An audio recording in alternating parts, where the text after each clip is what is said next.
honest about the fact that toward the end of their working relationship, there was a falling out, there was a distance. Diana did have a kind of paranoia, fed to her by Martin Bashir in part, and the people behind that terrible, terrible panorama.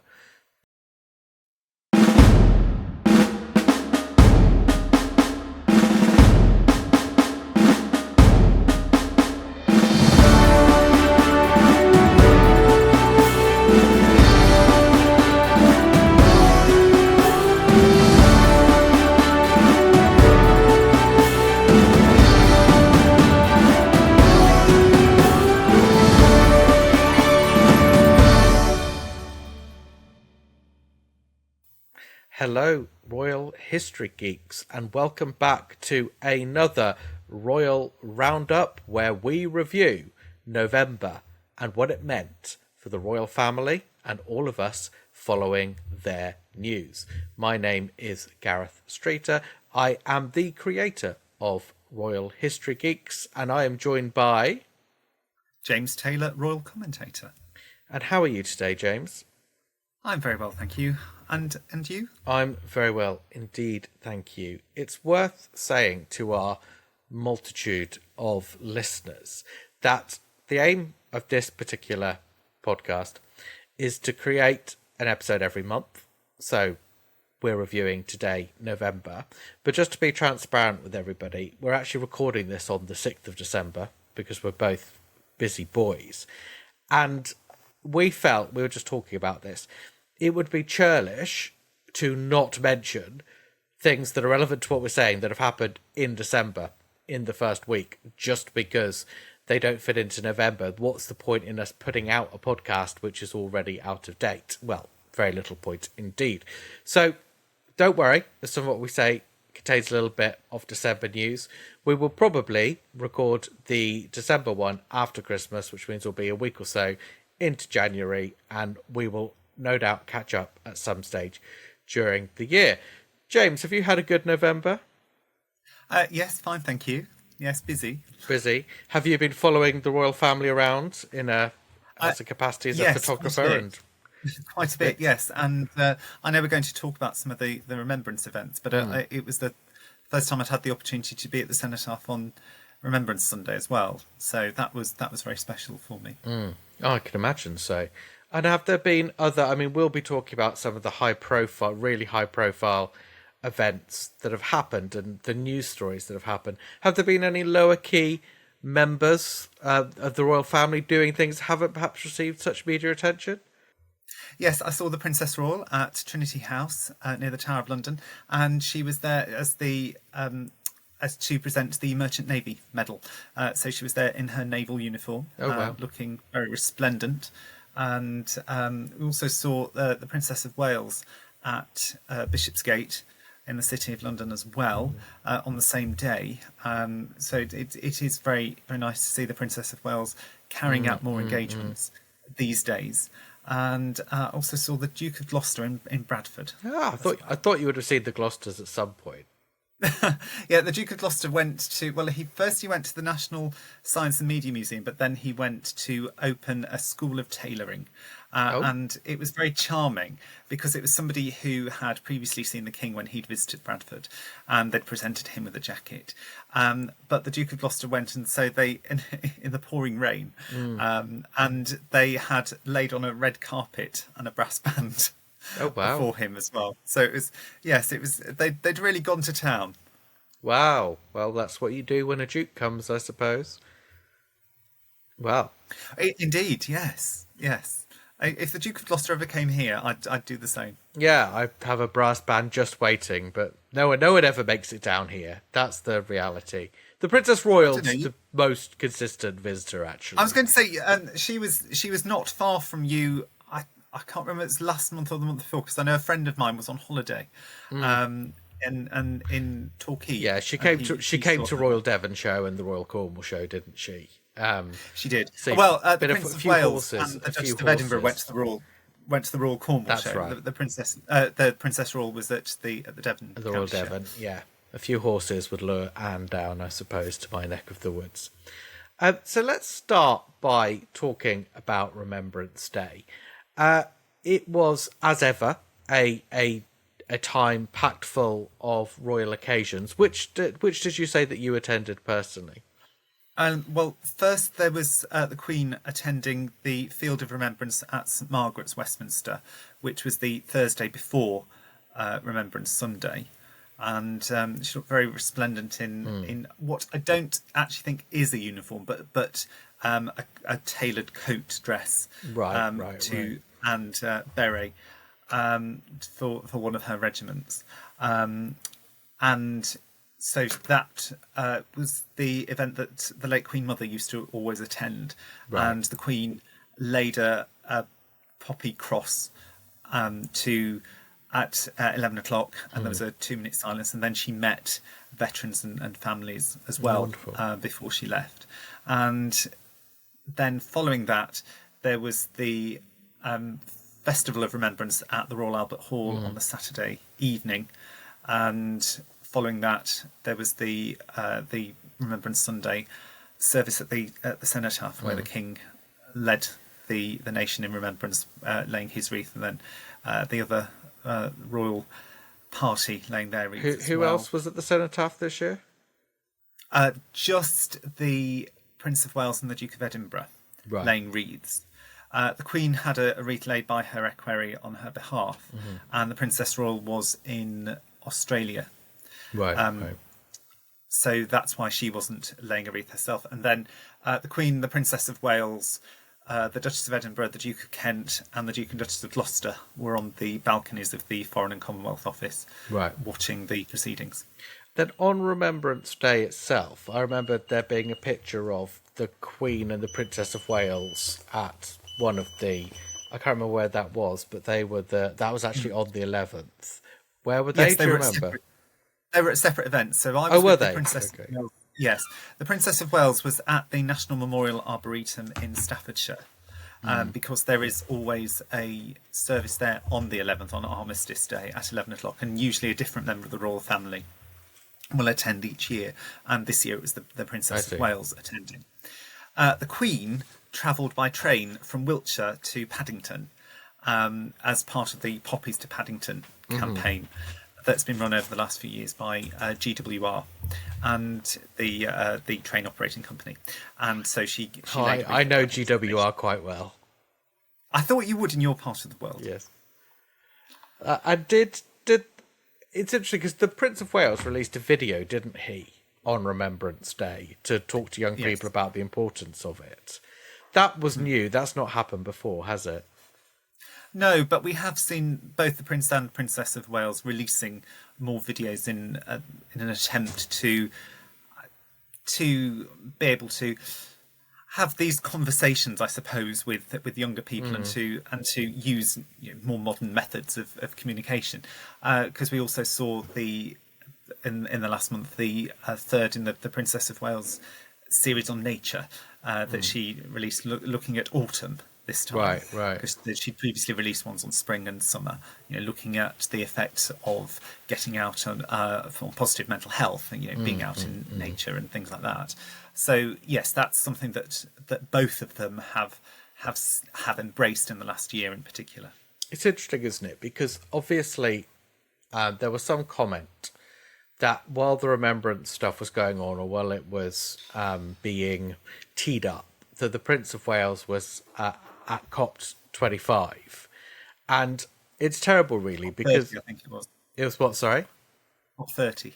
Oh, COP30 was it? Sorry, when was 25 then? That was a while ago. 5 years ago. Presumably. At COP30, you're quite right. And I suppose this is where stuff gets twisted, because even though I follow these things quite closely, although I don't follow them as closely as you, in my head, because I'm one of the people that's slightly nervous, as I've talked about in previous podcasts, about what William thinks the priority should be for the monarchy. And I suppose I was a bit worried that William had chosen COPT over Remembrance Day celebrations, and therefore to sort of appease any concerns had released a video which isn't as significant to me as attending an event in person. However, that, I think, does just go to show how when you are nervous about something or worried about something, your brain can stitch together a few different facts and spin a web or a narrative that's not quite true. Because, as you told me, he was actually at the cenotaph on the Remembrance Sunday, wasn't he? Yes. He'd missed the Festival of Remembrance on the Saturday evening because he'd been in Brazil on the Friday and flew back then. And of course, there was some criticism saying that the Prime Minister had been at the COP summit, but had managed to go to the. Well, had the Prime Minister, he hadn't gone, but the Prime Minister, that's a bit unfair, because I'm not saying you're being unfair, but the critics, because the Prime Minister deliberately wanted to have a low key presence at COP because he was concerned about the politics of it. And also because the Prince of Wales did carry out a full day of engagements in there on the Friday before flying home, whereas the Prime Minister would have left earlier. So there wouldn't have taken, would have been back earlier in the country to be able to attend. But of course, the Princess of Wales had Prince George with her for the first time at the Festival of Remembrance, and I do think that that's significant in itself. It's sort of his debut, wasn't it, into public life? Yes, it was. Well, the coronation, I suppose, but yes, and of course we've seen them at Trooping the Colour, and we've seen them they were at the VE Day celebrations earlier this year, all three of the children. But I think that it's significant because, of course, he will be king one day himself, and so therefore being able to see some of these occasions, I think it is a shame that they have not yet taken them to see the wreath laying at the cenotaph at Whitehall, and that's something I would like to see in future. And I know that people have been very split on that. Some people have been saying that, it'd be. I mean, somebody even commented on something that I'd said and said that it was akin to child abuse to expect them to do something like that. Why? And I thought, but children go to remembrance services all up and down the country. They do. I used to go to my local. I was an altar server. And I used to go, in the Cubs and things like that. So, I don't. Did they mean just child abuse because it would be boring, or because it was talk about war and death and things? No, because saying that it's not fair because they're children, and that it would be an abusive thing to make them do something which is an adult pastime, to take part in an adult commemoration. But I think that's, to put that in context, children go to lots of remembrance services and wreath laying and all things like that. So I don't think that, and it is one of those things that you will learn about in school, or if you go to uniformed organisations, you will learn about the war and why you wear a poppy. And they're not adult activities; they're for the whole community. Like the one we have in Plymouth. I know Plymouth is a very military city, so it's probably a bigger thing here than it might be in other places. But the whole family goes. Everybody goes. It's a family occasion, so that's an odd comment. I think. No, and certainly where I'm, although it's not as it's certainly not as big a military area. In our family, it was always a big deal because my granddad on my mum's side had served in the First World War, and so I think he had always instilled it in my mum, and so therefore that went down to me that that it was something that you always did attend, and you were always very respectful, and that you always made sure that you wore a poppy and you knew why, and that you always attended these things. Absolutely. No, and similarly, so I don't think it would be in any way inappropriate. I think for the most part, the Prince and Princess of Wales, not that it's really for me to comment on anything parenting wise, but I think they've got the balance about right for how much they've brought the children into public and how much they've kept them behind closed doors. I think that what is significant for me about George's presence at the Festival of Remembrance, which maybe this is my language and it's not fair to say that this is what happened, but it felt to me like it was the first time you could argue George was deputising for his father. Yes, I think that's fair to say. And therefore I did think it was quite significant as a potential, not beginnings, but a new step up in terms of his public life, which I think is interesting, and it makes you realise how the Prince and Princess of Wales really do have quite an awesome responsibility to think through how they usher their children in, how to get the balance right between what is private, what is their childhood, and what is necessary, particularly, of course, for George as a future king. But I think it's not something I would fault them on personally. No, and I think that the way in which they have managed to keep their private lives private, but when it has been each of the children's birthdays, they've released photographs and things clever, like that, yeah. so that they know that people are interested and there are a lot of well-wishers. And so I think that they've managed to get that balance right. And of course, we'll see them go to church on Christmas morning, and we see them at Trooping the Colour each year. They do make these fairly regular calendar appearances. We all know what they look like. Yes, so there's that balance there that people are able to see them and that they do take part in certain commemorations, but the rest of the time they are able to go to school and have their private lives and take part in activities like any other children. Yeah. I think that's them doing a pretty good job of it all. Going back to William and his presence at Copt, I have to say I was initially quite nervous about it all. If I thought there was any sense that William believed that his priorities in terms of as a global campaigner on the environment was more important than the heir to the throne being heavily involved in Remembrance Day. That's something I would have been critical of. But to be honest, and I don't think it's ideal that he missed the Festival of Remembrance. I don't think that's ideal at all. But when you weigh it all up, and the fact that it happens every year, the fact the other members of the royal family were there, and the fact he was at the cenotaph, which for me is the key one. Yes, I think if he'd missed the cenotaph, I would think very differently to him missing the Festival of Remembrance, because the Festival of Remembrance, while there is a solemn act of remembrance in it, there is also the lighter, slightly more frivolous side with the concert part of it. And so I think that to miss that is not quite as significant as missing the cenotaph. And I think if he had missed that, then that would have been, I think I might think of it quite differently. Yeah, no, I agree with you. I agree. So one of the other big stories that's been breaking over November and is certainly spilling into November is, I think, somewhat inevitable after the whole debacle with the Andrew, formerly known as Prince, has been increased scrutiny on the royal finances. And it seems to me that there's been three concrete stories, or three, not even really concrete stories actually, but three things that have happened since we last spoke.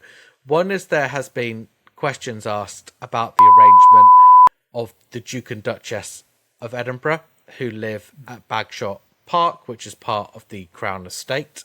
We'll remember that Royal Lodge, where Andrew was living, was also part of the Crown Estate, so it's perhaps inevitable that people are starting to draw parallels. There has been concern that Andrew is only paying a peppercorn rent, even though he initially put down 5 million to secure the lease back in 2007, I think it was. There's also been noises about the possibility of a parliamentary inquiry looking at how the Crown Estate is managed, and calls for more transparency around the royal finances. And there's also been a book by the sainted Norman Baker, formerly a Liberal Democrat member of Parliament, and I'm sure everyone can tell from my tone of voice just how much time I have for Norman Baker, looking at the royal finances and throwing up all kinds of things that we should be reacting with horror about, and clearly beginning a series of, well, I guess what he has done is put down a roadmap that those who wish to continue this conversation could do so. He's flagged a number of things around the Crown Estate, the Duchy of Cornwall, the Duchy of Lancaster, the tax rates that the royal family are subject to or not subject to, and what that all means from a public scrutiny point of view. What's your overall take on it all, James? And then we could come and drill down into some different bits of it. Well, I think that it's a difficult one, isn't it? Because, of course, because the royal family do receive money from do receive public money, therefore there does need to be a certain level of scrutiny. It needs to make sure that money which comes from the taxpayer is used wisely. However, I do think that when people drill down on particular residences, and a lot of it is taken out of context, does seem rather distorted, because, you know, as you say, there's a focus on, say, peppercorn rents being paid, when actually somebody, you know, a member of the royal family who is living in one of those Crown Estate properties will have paid a substantial amount of money at the beginning of that lease to in order to secure it. And there will very often be conditions set in that lease about maintenance and whatever that very often, if you were renting somewhere, that your landlord would be responsible for. So I think that it's not. I think a lot of that does get lost in translation as well. So I think quite deliberately lost in translation, I think. Well, yes, indeed. You know, there are a lot of people who will put out information which is less than complete. I think is the polite way of describing it. See, I think this is this is my take on it, and this is going to get a bit political. But basically, most people in the UK broadly want a monarchy. So that means that if you want to be in public life in terms of being in politics, you have to be broadly pro-monarchist. And there are some very honourable people on the left of British politics who are upfront about the fact they believe in a republic. They normally manage it quite well. And I'd say most people respect the integrity of that position. But I think what you have, which is far more pernicious, is a number of people on the sort of centre, the sort of liberally democratic, socially democratic-y kind of wing of politics who really don't like the idea of a monarchy, and it doesn't sit very comfortably with them. But rather than say, we don't like a monarchy, what they do is they try and subject it to death by 1,000 cuts. So we have a situation where everybody, I think, knows the royal finances, to be blunt, can't really stand up to scrutiny in terms of, ultimately, you're never going to be able to scrutinise away the fact the royal family are just really, really, really rich and everyone else isn't. And there's always going to be some people that don't like that. There's no committee you can put that's going to change that basic fact. And what these people are sort of trying to do by stealth is kind of make the royal family like any other branch of the public sector. So you'll start to hear language around, you know, I bet you'll start to hear like a language about a service level agreement, and it will get really crude and ugly and local authority-esque, no offence to people that believe strongly in these things, where it will be things like, you know, the Princess Royal will get this much money. She must do these amount of public events to substantiate the money we're going to pay her. And actually then that will lead to, but actually if these are publicly funded events, they must be publicly approved by a parliamentary committee as to what causes they are. And then all of a sudden you're just going to have this cold, clinical monarchy with no magic and with no mystery, and it will destroy the premise of it. Am I being over dramatic? No, I don't think you're being over dramatic. I mean, certainly you've seen have led campaigns against the royal finances recently. You're not allowed to say that word on this podcast. Well, what would you like me to call it? The campaign group for the campaign group for meanness. The campaign group for the abolition of the monarchy. They have put out research that they say that having a royal patron or president of a charity makes no difference the amount of money that charity receives. I question that. Well, how could you possibly, unless you've run an experiment by going into an alternative universe where every other variable is the same and analysed it, which you can't do because that's against like the laws of physics, how can they possibly know that? And also, I think that the other thing that you have to remember is that the morale, the positive morale that brings as well, that when a member of the royal family, and especially somebody, you just spoke about the Princess Royal, you know, I have seen her visit, I mean, during October, she went to 2 of the Coast Watch stations because she is a patron of the National Coast Watch Association. So she is someone who is very deeply involved and knowledgeable about each of the organisations that she is patron, president, master of, whatever. And so I think that having somebody who is able to do the sort of soft lobbying, for want of a better expression, is of benefit, but also just the fact that there is that recognition of the fact that somebody at the, a member of the royal family is interested in the topic and is engaging and is meeting volunteers and it's a way to be able to reward them as well. I think that all of that, you can't really quantify that in the same way. And that's the problem to trying to put things under a parliamentary committee style lens of scrutiny, because basically, and government does this all the time, every branch of government, it wants to have an evidence base for something, but there are certain things that we don't know how to measure yet, just as the human race. We don't know how to measure love, we don't know how to measure compassion, there's all sorts of things we don't know how to measure. So we only value the things that we are able to measure, and we reduce the debate to being about those things, which means we're often not debating the most important things. And the more we put... So you're right, the royal family, of course, should be under scrutiny. But if it's a mean-spirited scrutiny, then it's not fair. No, and the other thing I would say is that none of this is new. All of this. Yeah. There was a select committee which looked into the Crown Estate 20 years ago, which didn't receive anywhere near as, because that release, all the information about Andrew Mountbatten, Windsor and Royal Lodge, a lot of that was contained in that report, which is 20 years old. Yeah. And also, if you look much further back, when before we had the sovereign grant, when we still had the civil list, in the early 70s, when there was, because of inflation and the length of the Queen's reign, the arrangements that had been made in 1952 were seriously inadequate by the early 70s. And so, again, there was a select committee to look into the royal finances, the civil list, and all of that at that time. And of course, then there was a debate in Parliament every year about how much the civil list would increase by, and that caused negative headlines each year. And you had,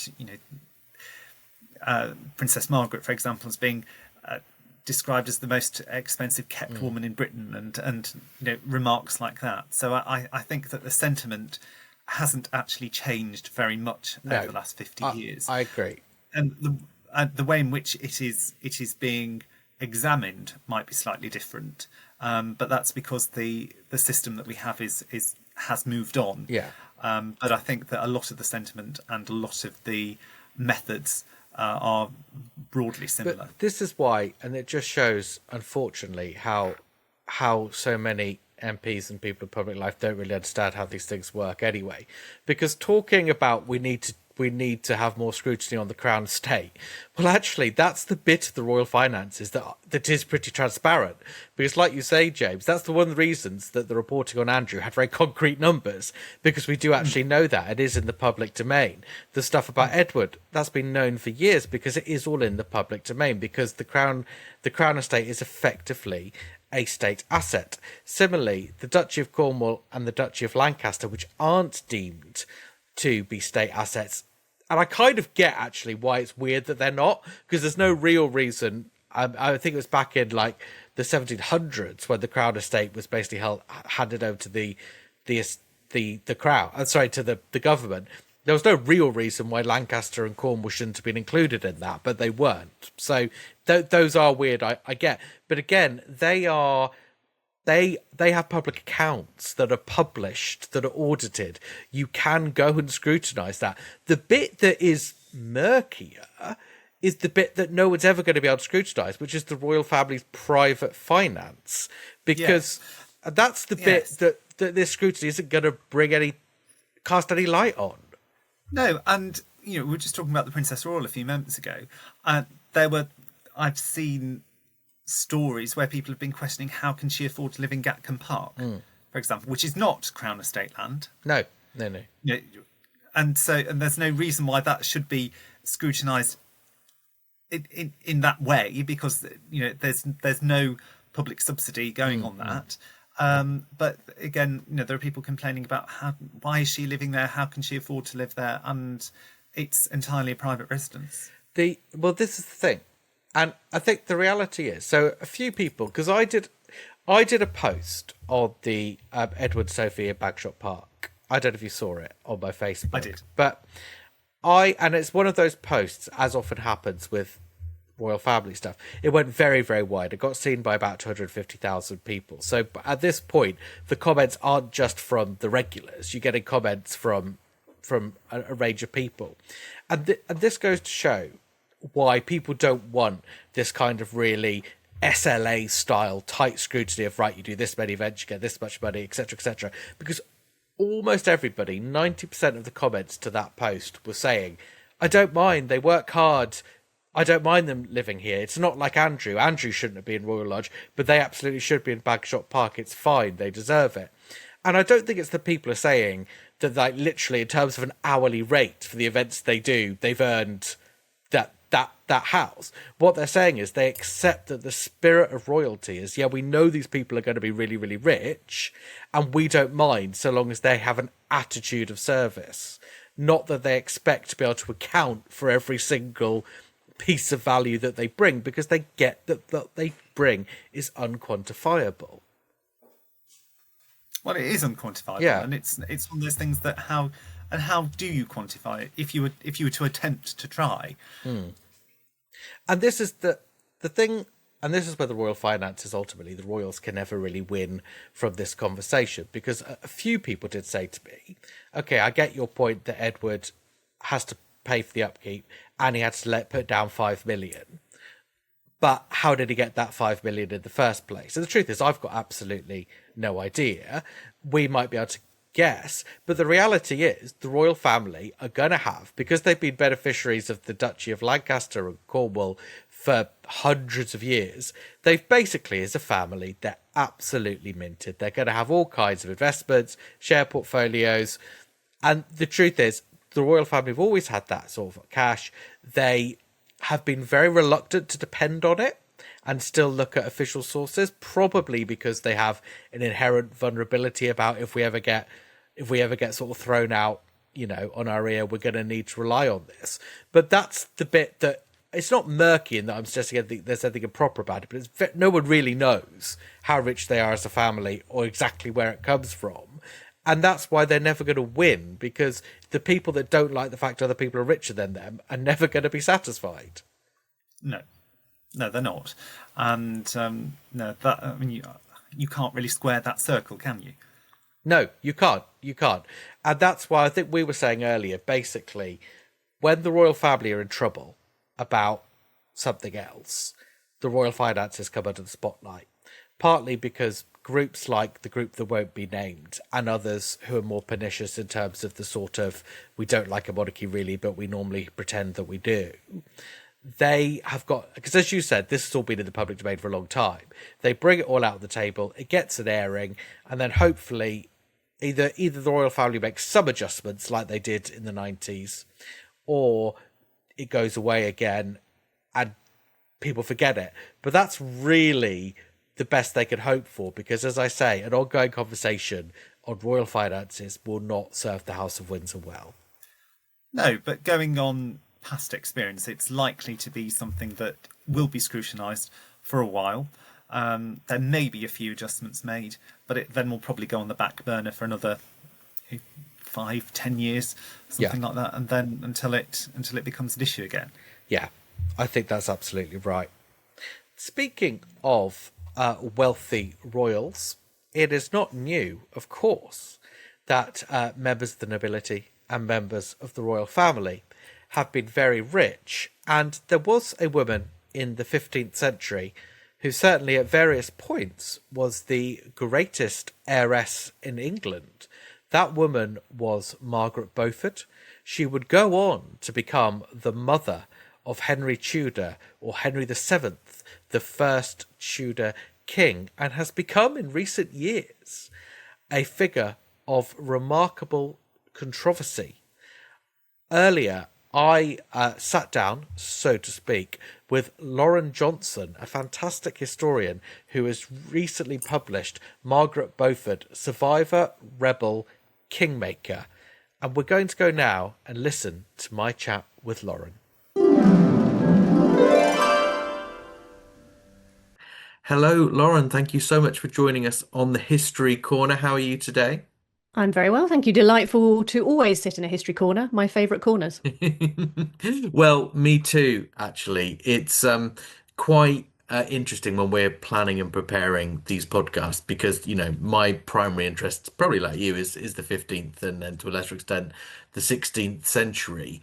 And with everything going on at the moment that we're talking about, it does feel like quite a welcome relief to get out of the 21st century as often as possible. Yeah, absolutely. So you have written a number of books about people from the 15th and tipping into the 16th century. What was it about Margaret Beaufort that stood out to you as someone you wanted to delve deeper into? Margaret Beaufort has been sort of on my wish list of people to write about, and in the history corner where we all love history, I'm sure everyone will understand it. To people outside the history corner, they're going to say, "What a nerd!" But I've wanted to write this literally since I was like in my teens when I first came across Margaret, who at that point in time I felt like was just sort of in the stuff I was being fed at school and about the Wars of the Roses and things, it felt she was just a sort of footnote figure. She was like the mother of the king. And you hear that and you see the pictures of Margaret in her kind of nun-like vowess outfit and you think, very boring lady, surely. And then I found out about just how much she lived through and how young she was when she was experiencing a lot of it. And how much of a survivor she was, and the extraordinary odds that she and her son overcame in order to come to power and come to the throne. And I just found it completely bewitching, and I've wanted to write about her ever since. It's interesting, isn't it? Because Margaret crops up quite a lot in the near contemporary, if you like, Tudor accounts of the 1480s and the run up to the fall of the House of York. She then pretty much disappears from historical mention until pretty recently. I mean, there was a book, wasn't there, in the Victorian era around Queen Victoria's coming to power when people looked at other female figures. And then, of course, it was in the 90s we had the Jones and Underwood study, which was revolutionary, but academically locked up. So that's not going to be something that most people have come across. Why do you think it is that we've become much more interested in Margaret, that publishers are happy to commission a book about Margaret in the way they might not have been even 20 years ago? Yeah, it's interesting. And actually, since Mike Jones and Malcolm Underwood's book, which was the 80s, in fact, it was a long 80s, time ago, right. yeah. There's been Beth Norton's book on the Yes. topic, Nicola Tallis as well. Now me, adding the books, just getting fatter and fatter.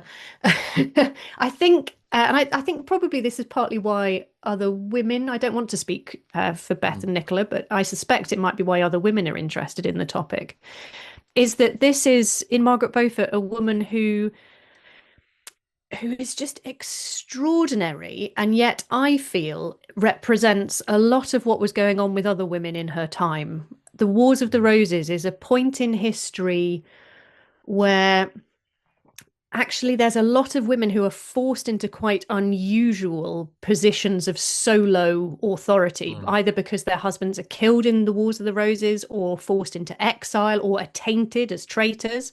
And so women quite often take on a bit of a position of a head of a household, really.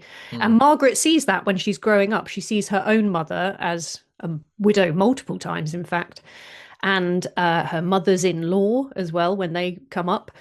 And she sees these powerful figures and how they are navigating this incredibly complicated, messy period of violent history.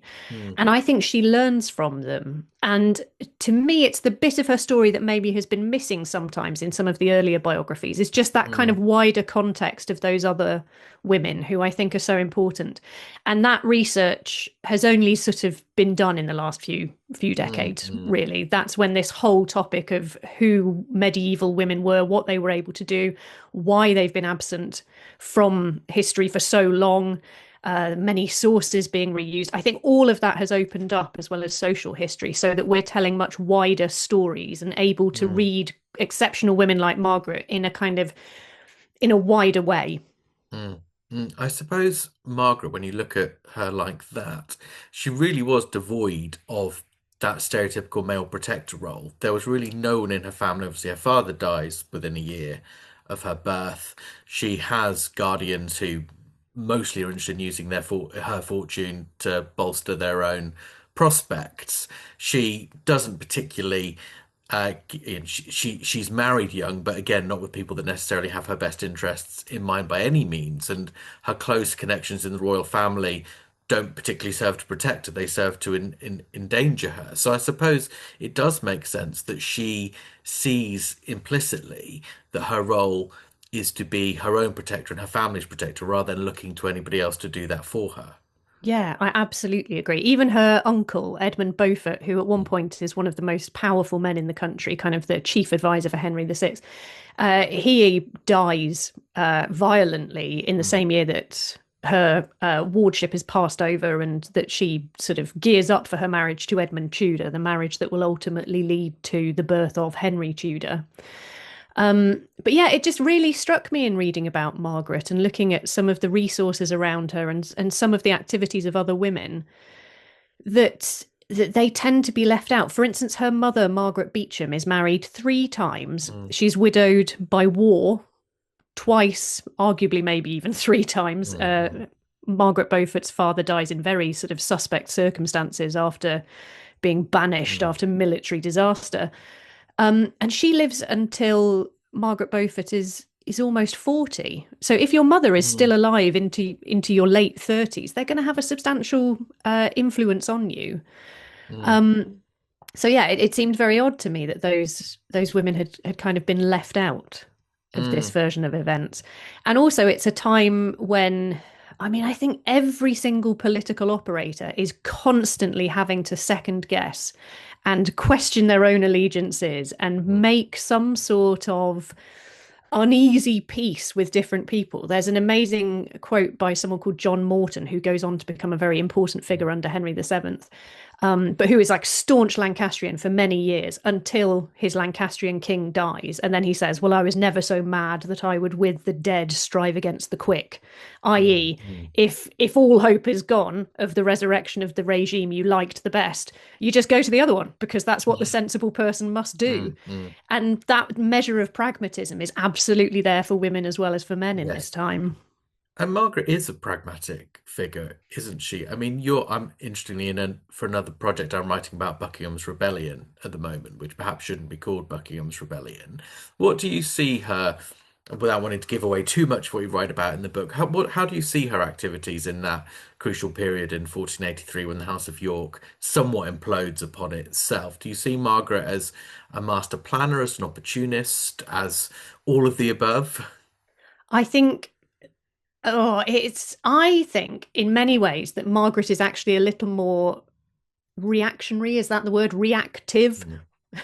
She's responding to like the absolutely unprecedented circumstances that she and everyone else in the ruling elite of this time is faced with. And I think she was in a difficult position because literally the year before Richard III comes to the throne, when it was still Edward IV and things seemed to be absolutely peaceful, we all thought we knew what was going to happen with the Yorkist regime under Edward IV. She made a deal with Edward IV that should have guaranteed the safe return of Henry Tudor to not only the kingdom but also to peace with the Yorkist regime, to his old status, his title of Earl of Richmond, and even potentially his marriage to Elizabeth of York at that point in time. And then Edward IV dies, and everything is in complete, I mean, free fall, really, for that. That is dead in the water, really. And I think initially, because of that deal that she had made, Margaret would have preferred a Woodville-backed Edward V, so the elder of the princes in the Tower. I think she would have preferred that elite to be in control of things, that faction. But I think she was enough of a realist to see when that wasn't going to happen, that maybe Richard III was the best option. And then I suspect that something happened in the interim. It's unclear whether it's that she was trying to negotiate with Richard III and wasn't getting what she wanted, if it was just that she took the lay of the land and thought this guy is actually quite unpopular. And a lot of people seem to suspect he has killed his nephews. Now, we don't know that the princes in the tower died, but at the time it We do a feels. bit though, don't we? We're Oh just yeah, not allowed to yeah, oh say yeah, who yeah. we do. The big thing I emphasised is that we know people at the time thought they had Yes. died, Yeah. and I think that is monumentally important to understanding why people did what they did, and especially I think Margaret. I think she realised, well, if the princes are dead, what do we do? They cannot be a figurehead for a rebellion. Who is going to be able to unite this many disparate, divided factions who all oppose Richard, but that's kind of all they've got in common, really?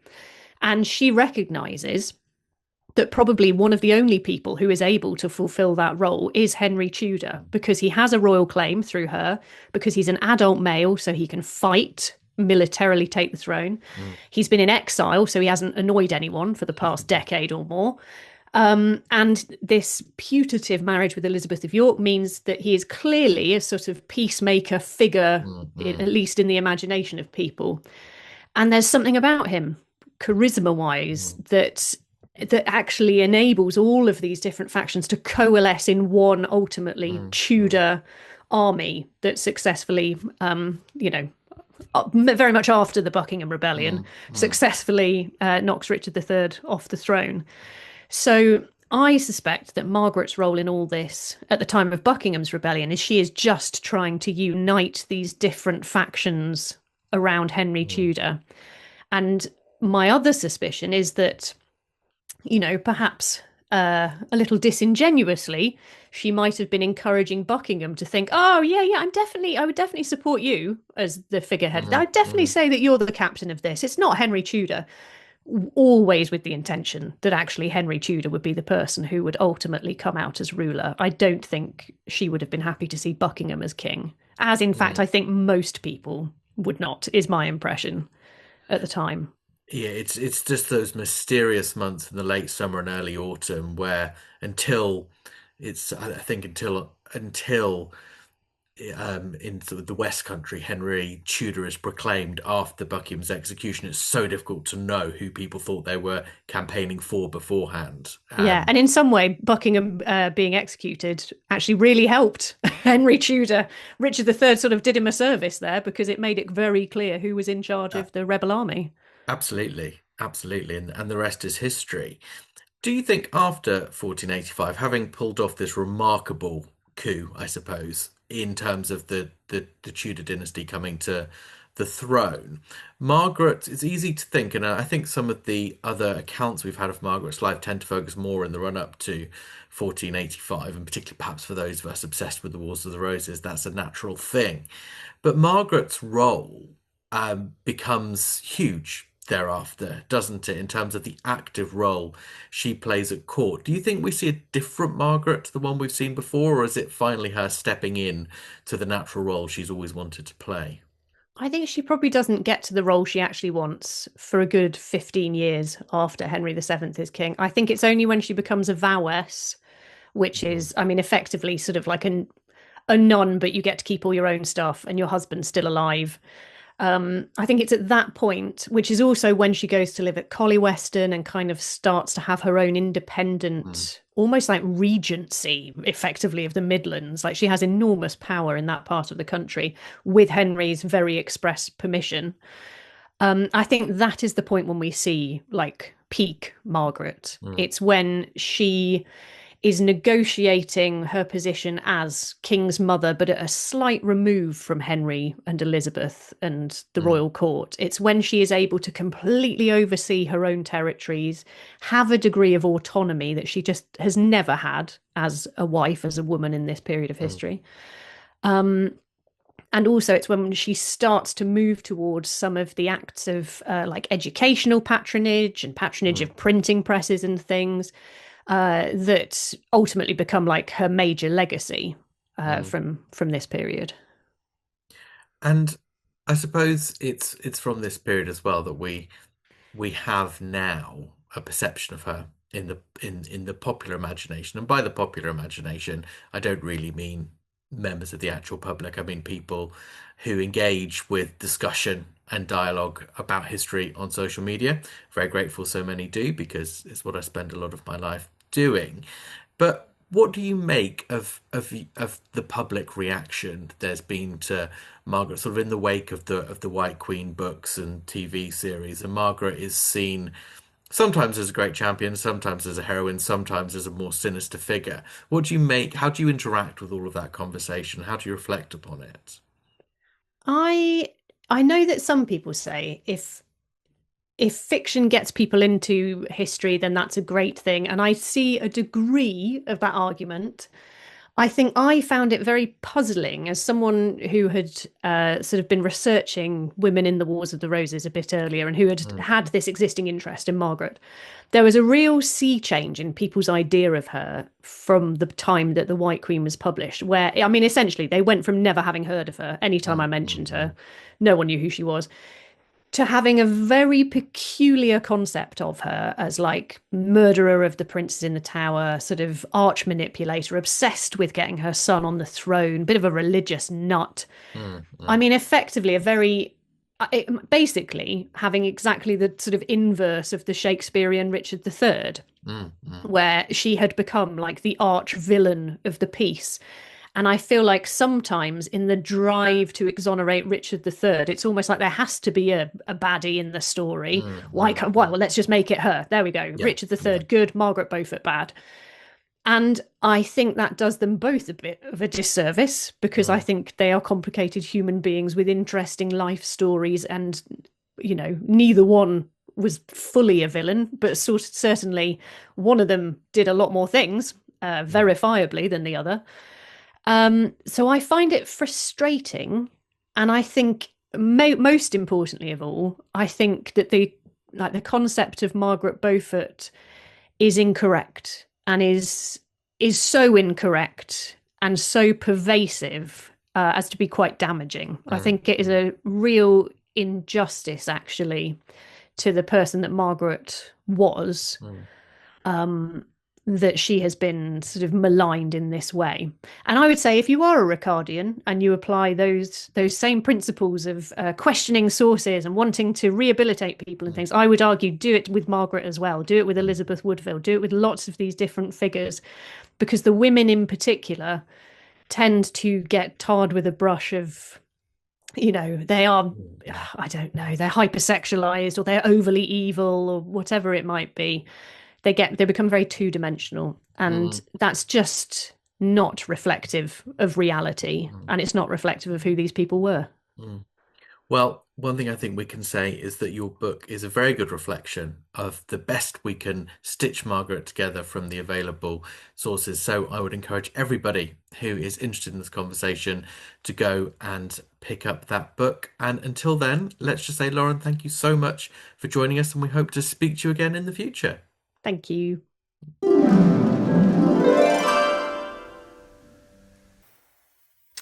I really enjoyed talking to Lauren earlier. I hope you all enjoyed listening to it. James, are you gonna read Lauren's book? Oh, it sounds very interesting. Certainly, Yeah. yes.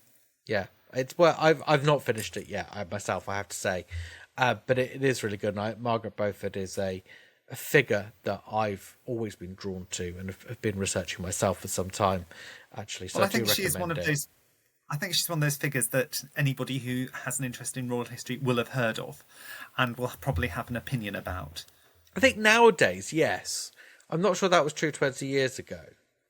No, perhaps not. But she's, you know, certainly when you look online at the moment, you know, there are certainly lots of people who do have opinions about her, ranging from, oh, it wasn't her who killed the princess in the tower, to, oh, she was a great feminist icon, you know. And so Yeah. I think that she's one of those people, very much like Anne Boleyn, who people do get very invested in, and who does run the whole range of emotions. I would say Anne Boleyn is the only kind of 15th, 16th century figure that has been, or woman at least, that's been more damaged by her portrayal in fiction than Margaret Beaufort. I think, Yes. yeah, Yes. I think Anne. It's interesting. They're both very interesting women. I suppose Anne Boleyn, someone I've never been too sure about, whereas Margaret Beaufort, I've always had a lot more time for. But moving back to today and the current House of Windsor, we just wanted to, as we draw this episode to a close, focus on a few books that have been published in recent weeks about the House of Windsor in one way or another. One was a book by Robert Johnson, long-term royal journalist, called The Windsor Legacy, where he seems to have gone through. And again, these books, unfortunately, we've not had chance to read because they've all come out recently. But we thought it was still worth sharing with you what we know about them, and then you can make a decision based on what we say whether you think it might be worth checking out or not. But Robert Johnson's book seems to really contain, from what I can tell, just a whole string of anecdotes about the royal family over recent decades. Probably the thing that's caught the news attention most is there's been a little bit more insight, you might say, how reliable I can't say, on the fallout between the Sussexes and the then Queen and the then Prince of Wales. And he seems to think that money, we were talking about the royal finances earlier, that money was part of the reason that the Sussexes wanted to go off there. They basically didn't think they had enough cash. I don't know if that's something you've ever come across before, James.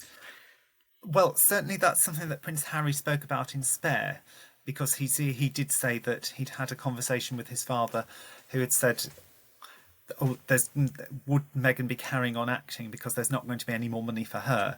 When I think that what that referred to was that at the time when he was Prince of Wales, he was paying the official expenses of both William and Harry from the Duchy of Cornwall, rather than it coming from the sovereign grant. Yes. And that it wasn't expected that the portion that went to Harry would increase significantly. But I do think that does pay a bit of... that makes a bit of a mockery of the fact that then Meghan has said that she wasn't able to carry on acting if she'd wanted to. And so that one can never be quite sure with the veracity of these things.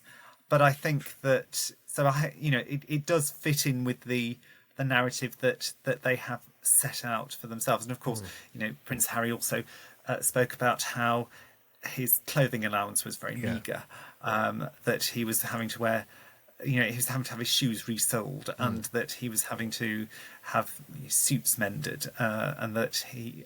which is what most of us have to do. That he would have to go to places like TK Maxx, and that when Meghan moved into Nottingham Cottage, she bought a sofa on her credit card because he didn't have the ready cash to be able to go and buy it, and things like that. So he's certainly given a lot of anecdotal evidence about how he felt that he was cash poor. It's interesting, isn't it? I mean, and I would hate it to not sort of be earning my own money and be in control, even though I'm sure what the money I own is less than what they had in terms of their allowances and expenses. But I can imagine it must have been frustrating. But the side that Robert Johnson seems to be bringing to light is that the royals weren't keen to increase Meghan's expenses because they weren't sure about her spending habits. In that the royals actually don't do the celeb thing of you only wear something once and then you get rid of it. They wear clothes many times. And of course, the Princess of Wales, when she was Duchess of Cambridge, the newspapers would love tracking how many times she'd worn clothes. And generally speaking, she was praised for doing so, though sometimes people would make fun of her for it. Whereas Meghan, I think, had that more celeb-y thing of you don't wear it more than once. Well, possibly. But I mean, that certainly does still happen now. And you see it both ways, don't you? Because people criticise the Princess of Wales for wearing things more than once. And then other people say that, is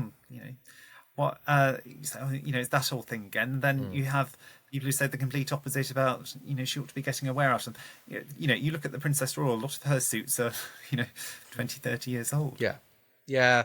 So it does seem like there's perhaps a different expectations management issue there. But I thought that was interesting anyway, speaking a bit more about the Duchess of Sussex, she has released Meghan's With Love at Christmas. Have you seen it? I've not seen it all. I've seen the trailer and I've seen extracts from it. I think, interestingly, both the Telegraph and the Guardian, so papers on different ends of the political spectrum, have both slated it. And I sort of think, and I've seen a lot of criticism online, and I sort of think, do you know what? Leave her alone, because I don't think I would want to watch something like that. But I don't have any problem with that kind of content being in the world. I don't see that it's harming anybody.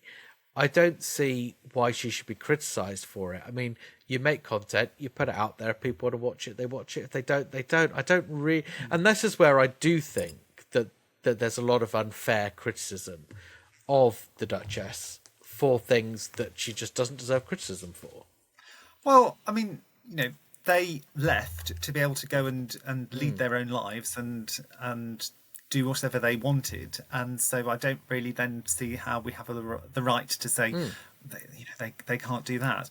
I mean, it's not to my taste particularly, but that's not really a reflection on her. That's a reflection on the format of the show, but then cookery programs, even with cooks or chefs that I've followed over several years, have gone that way. If you watch something with Mary Berry or Prue Leith, when they have their own cooking programs, that they will feature their celebrity friends popping in and having a chat and baking something together, rather than simply teaching you how to cook.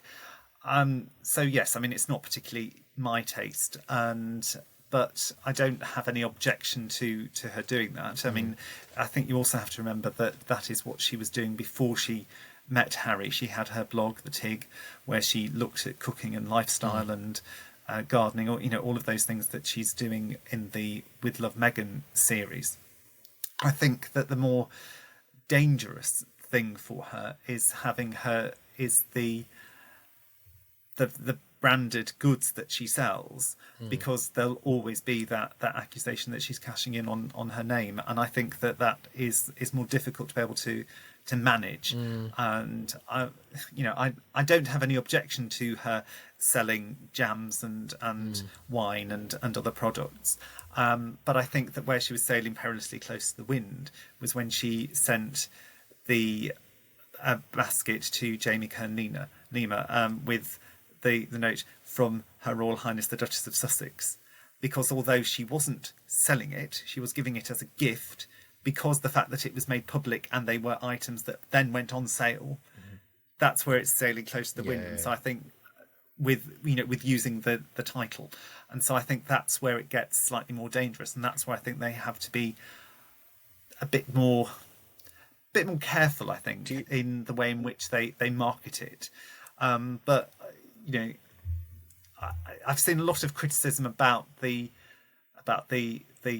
standard of the products. People don't think that they're overpriced and whatever. But I think that that's something that if you have a celebrity, whoever that is, the products that they sell are likely to be overpriced. And certainly if you go to any stately homes, then the items that you buy in those, you again are likely to be you're likely to be paying over the odds for them than you would if you got a similar item. What was it in a supermarket, even a high end one? What was it she sent Jamie Lee Curtis?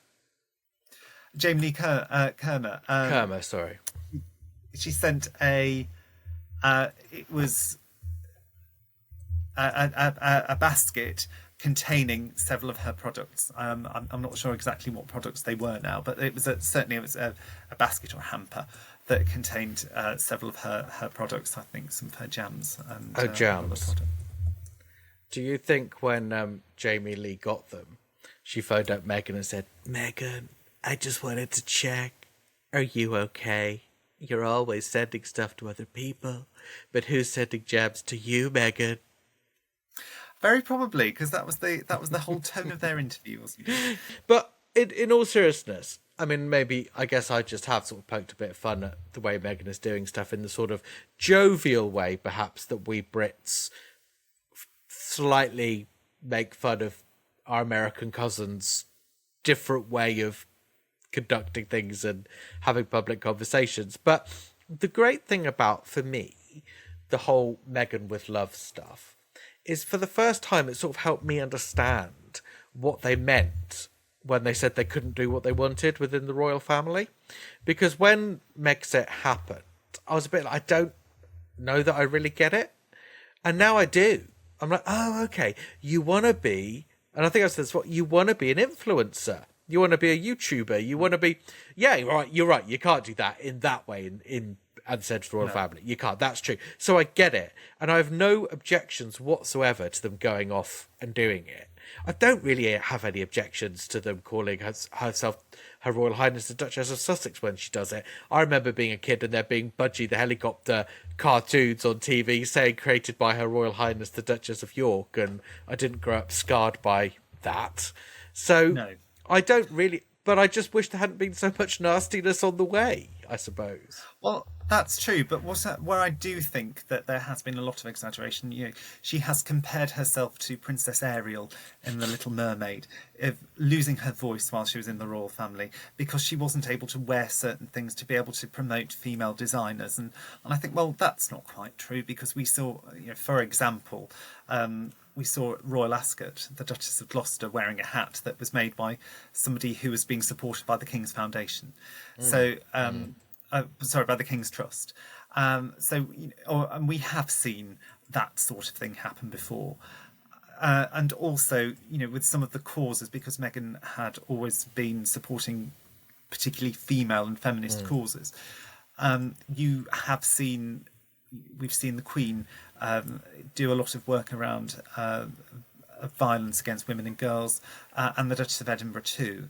So I'm not saying that Meghan could have a portfolio that was identical to theirs. I'm simply saying that I think that there was space and there was scope for her to have carved out her own portfolio, looking at those issues of which she were of interest to her. I think so. That's why I don't buy the whole silenced thing. Well, I don't buy it in the sense that I think that's what happened. I think I understand it, because I think what the Queen does and what the Duchess of Edinburgh do is, yes, they're high profile, but they push forward the work of other people, and they basically shine a light on what other people are doing in the space of violence against women and girls and these other causes. What I think Meghan wants to do, and this is going to sound like a criticism, and I genuinely don't mean it to, because as I say, both you and I are trying to establish, if you like, our own voice in terms of royal history. So I understand it. I think she wants to have Meghan's analysis of these issues and Meghan's solutions to these issues. And you don't do that in the royal family. You are a channel for other people. And I think that's what Meghan, when she says she didn't have a voice, and this is where you can understand how conversations maybe get confused in the run-up to it, because people are saying, yeah, Meghan, you can definitely do this. Don't worry. And she's thinking, oh, great, I can write blog posts saying how I, Meghan, think we should tackle this issue. And that's sort of not really what you could do. Although the Princess of Wales has come close to it herself, actually, with some of the stuff she's done around mental health. And well, she has. I mean, we were just saying a little bit earlier about the videos that she's released about the seasons. Now, some people have slated them, but what you can say she has done is that she has been able to look at the impact of the environment and the seasons on and getting out into nature on positive mental health. And also with the work that she's done around the Early Years Foundation as well, because that was the speech that she gave when she visited Bishopsgate a couple of weeks ago. So I think that she went to Salesforce Tower and hosted an event there. And so I think that there is scope for that to happen within the royal family. But obviously when you have a hierarchy in the family, you can't necessarily go and choose the thing that you want to do and do it in the way that you want to do it without reference to other people and looking at what is also on the royal agenda, what other engagements are out there. There is a lot of complex planning around it, which I think that very probably that is something that that the Sussexes weren't particularly happy with.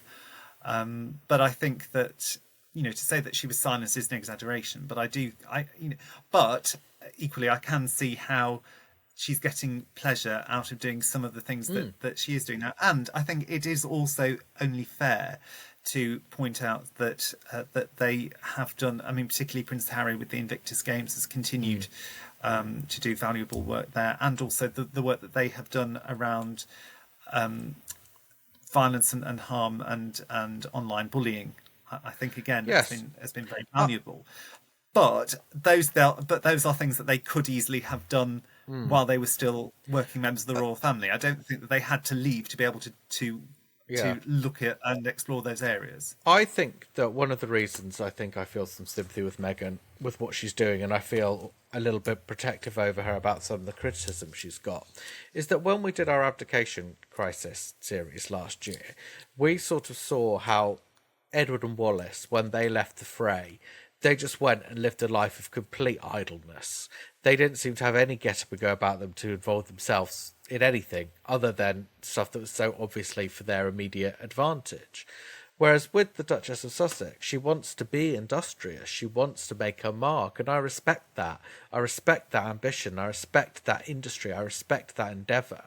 And I'm not someone that believes we should point and laugh anytime someone tries something and it doesn't go perfectly. I've produced some content here, not with you, but I've produced content that no one's watched, or I look back on now and think, oh, that wasn't great.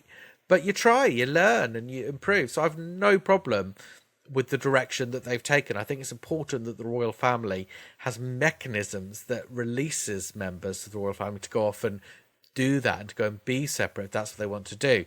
I just don't see why we've needed the public nastiness to get there, which I'm afraid, continue to hold the Sussex responsible for. Yes. Yeah, I broadly agree. The final thing just on our list to mention about royal books is Patrick Jefferson, former private secretary to the late Princess of Wales, Diana, Princess of Wales, has released a book. Again, I've not read it. I assume you've not read it yet either, James. Not yet, no. But I've heard interviews with him on where effectively it gives his account of his life with Diana. I believe it's broadly complimentary. I think it's honest about the fact that toward the end of their working relationship, there was a falling out, there was a distance.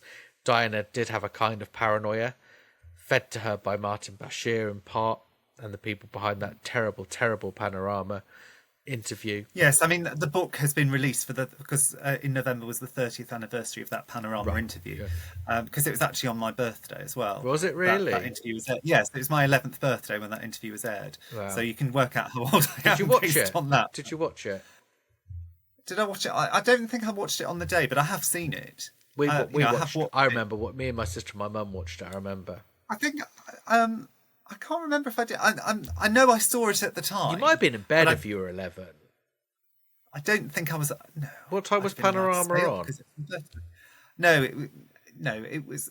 I can't remember what time. Because I would have been 13 or 14. I do remember seeing it. Well, if I didn't watch the full programme, I certainly saw it all on the news because I was interested in royalty even at that age, and certainly saw it in the paper and things. So I certainly knew about it, and I'm sure I did watch it, but I just can't remember whether I actually watched it on my birthday. Yeah. But of course, you have to remember that Windsor Castle had burnt down on my birthday a few years before that. Oh, is that right? Yeah. When's your birthday again? That was my 8th birthday. What date? I know I should remember. What date is your birthday again? 20th of November. So so the Windsor Castle burnt down on my 8th birthday. Diana's Panorama interview was my 11th birthday, and my 13th birthday was the Queen and Prince Philip's golden wedding anniversary. Oh, that is lovely. Yes, and of course that wasn't a very nice wedding anniversary present for the Queen and Prince Philip that Diana's Panorama interview was being aired. No, of course. I wonder how deliberate that was. Probably not. Well, of course, the chairman of the BBC at the time was Marmaduke Hussey, whose wife was, of course, one of the Queen's ladies in waiting. So he was deliberately not aware of it. Right. It was deliberately kept from him so that it wouldn't go back to the palace. Wow. And I suppose my only take on having heard some interviews about this book is, a reminder, I think, that a lot of the narrative we had at the time about Diana was not really fair, in the sense that I think she was depicted as a saint who'd caused no problems, and Charles was a very bad man. I think we now see Diana did have problems. She was going through an awful lot. But I think we have also been reminded of the fundamental goodness of Diana, who was taken advantage of by other people who had vulnerabilities that were preyed upon. I think that's fair to say, by Martin Bashir and others. And I'm only pleased now that hopefully there's just a greater understanding of that, in a way that helps all parties move on from the catastrophe that was the 90s. Indeed. But the only note of caution I would sound is that there's been a lot of talk about, if that Panorama interview hadn't happened, then she'd still be alive. I think that's too much of a leap to be able to make judgment. What's even the critical part there? Because it is true, I remember it was after that interview the Queen wrote to the Prince and Princess of Wales asking them to divorce. I remember that. Because I think, was it 96? I would have been 14. Yeah, they did divorce in 96, but it was just after the Panorama interview that the Queen wrote. Was that 95? It was the end of 95. So I was December 95. So I was 13. So I'm following it. I'm a 13-year-old nerd about royalty. So I'm following this story quite closely in real time. And yes, the Queen then writes to them saying, please divorce. And then, so I suppose people would argue, if it hadn't been for that interview, the Queen wouldn't have insisted they divorce, which meant Diana wouldn't have been off in France without requisite protection, etc. Is that the argument, do you think? Yes, that's broadly the argument, and about the royal protection.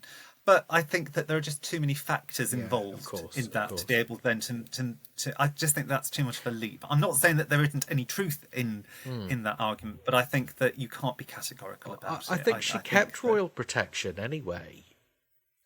Well, and also, whether she did, the fact is that even having a protection officer wouldn't mean that she couldn't have given them the slip and gone off with somebody if she had wanted to, at any certain time. And so I think that it is too much of a leap to be able to say that if she had, and also I know that there's been the debate that the Panorama interview really soured relations between the then Prince and Princess of Wales, and therefore that made the likelihood of them having an amicable relationship. I mean, I personally think that it's very unlikely they would have got back together anyway. Oh, they would never have got back together. Yeah, no, but that has been suggested by some people. But they split up in 92, to all intents and purposes. Yes, they separated in 92 officially. That's really when the relationship ends, when a couple separates. Yes, and and they did meet afterwards, and they were civil to each other, because they both attended certain public events at the same time. For D-Day and VE Day, and then later when it was Prince William's confirmation was only a few months before she died. So they had appeared at the same event at the same time and managed to be amicable, and had managed to have amicable relations. Discussions about children and holidays and things like that. So I think that you can take these things too far, is all I'm saying. I think. No, I completely agree. I think, what was done to her was wrong, and I'm glad the BBC are getting to grips. Well, are they? Who knows? But I'm glad that there's been more public attention brought to that at least. But I don't think you could particularly blame anybody else for bigger issues or for later events. No. Well, I think it's fair to say that November was busy. I think it's fair to say December will be busy, of course, because we're talking about the Princess of Wales's carol service, which has actually already happened but hasn't been broadcast yet. We'll of course have Christmas Day. We'll of course have the King's Speech to talk about, and it'll be very interesting to see what tone His Majesty takes. And no doubt there'll be other bits of gossip and juice that we'll need to talk about as well. Plenty of gossip and juice, I'm sure. I'm sure. But James, is there anything else from November that we should have mentioned that we haven't mentioned? I think we've been very thorough. I think we've covered near enough everything. Yeah, I think so. Well, in that case, we'll say goodbye to everybody. Do get in touch with us if you think we've missed anything or want to talk about anything. But until then, we will see you in about a month's time. Goodbye. Goodbye.